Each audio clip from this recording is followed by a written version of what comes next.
इसी सदन में 2 आतंकवादियों का मामला आया था, संदिग्ध आतंकवादी का। बिहार सरकार के माननीय मंत्री से उनके रिश्तों की चर्चा की गई। जिन लोगों को संदिग्ध आतंकवादी बताया गया माननीय अध्यक्ष जी, वो दोनों हमारे ग्रामीण हैं। एक साइकिल के दुकानदार हैं, मिस्त्री हैं, और दूसरे राज मिस्त्री हैं। जिस दिन टीवी में ये चलना शुरू हुआ, दोनों के घर में रोना खाना पड़ गया।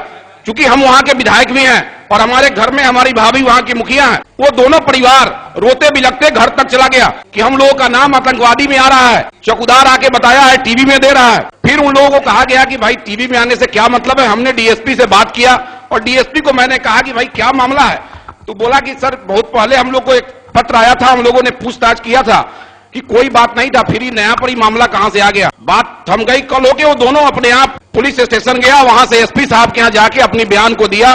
पुलिस के लोगों ने उन लोगों से पूछताछ किया। फिर नए ढंग से सदन में इन बातों की चर्चा हुई जब माननीय मुख्यमंत्री जी ने ढाका और फुलवरिया का जिक्र किया, जो मेरा पैतृक ग्राम था है, तो मुझे लगा कि सदन में इस बात पर भी चर्चा होनी चाहिए। और कल मैंने दोनों की मंशा थी कि राज्य सरकार के जो मुख्यमंत्री हैं बिहार के, उनके समक्ष इस बात को रखें, हमको न्याय मिले। न तो हम आतंकवादी हैं, न हम पाकिस्तान गए हैं, हम रोजी रोटी में लिप्त रहते हैं। फिर आखिर मेरे बारे में एसएसबी हो, चाहे जो सेंट्रल की एजेंसी हो या राज्य सरकार की एजेंसी हो, झूठे मनगढ़ंत आरोप पकड़ लगाए हैं, तो माननीय मुख्यमंत्री जी राज्य सरकार इसकी जांच कराए और वैसे जांच एजेंसी के विरुद्ध कार्रवाई करे। लेकिन जांच एजेंसी के लिखने के बाद 2 गरीब परिवार अगर आत्मदाह करने को विवश हो गया, अगर वो आतंकवादी है, वो मेरे गांव का हो, भाई हो, रिश्तेदार हो, फांसी हो, इसके लिए कहीं कोई दिक्कत नहीं है। लेकिन अगर वो आतंकवादी नहीं है, और इसी सदन में बार बार इस बात की चर्चा होती है कि आतंकवादी है, उसकी जांच होनी चाहिए, तो मैं निश्चित रूप से हम इस पर आपत्ति दर्ज करते हैं। वो मेरा ग्रामीण है और मैं जानता हूं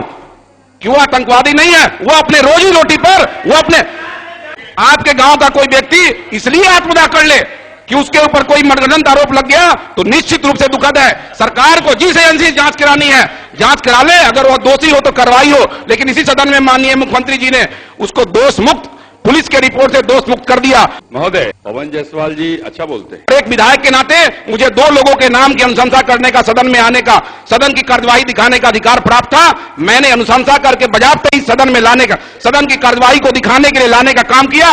मेरी मंशा थी कि अगर माननीय मुख्यमंत्री से मेरी भेंट होती फर्स्ट सेशन में, फर्स्ट आवर में, अगर तो माननीय मुख्यमंत्री से मिलकर मैं कहता कि ये लोग अपनी बात को कह के मिलना चाहता है। लेकिन माननीय मुख्यमंत्री जी फर्स्ट आवर में नहीं थे, इसलिए उनसे मुलाकात नहीं हो पाई। उनके आवेदन को मैं उन तक पहुंचा दिया और बिहार के जो प्रधान सचिव है माननीय मुख्यमंत्री जी के, अंजनी बाबू और पुलिस के पदाधिकारियों ने उन लोगों से उनका बयान दर्ज किया।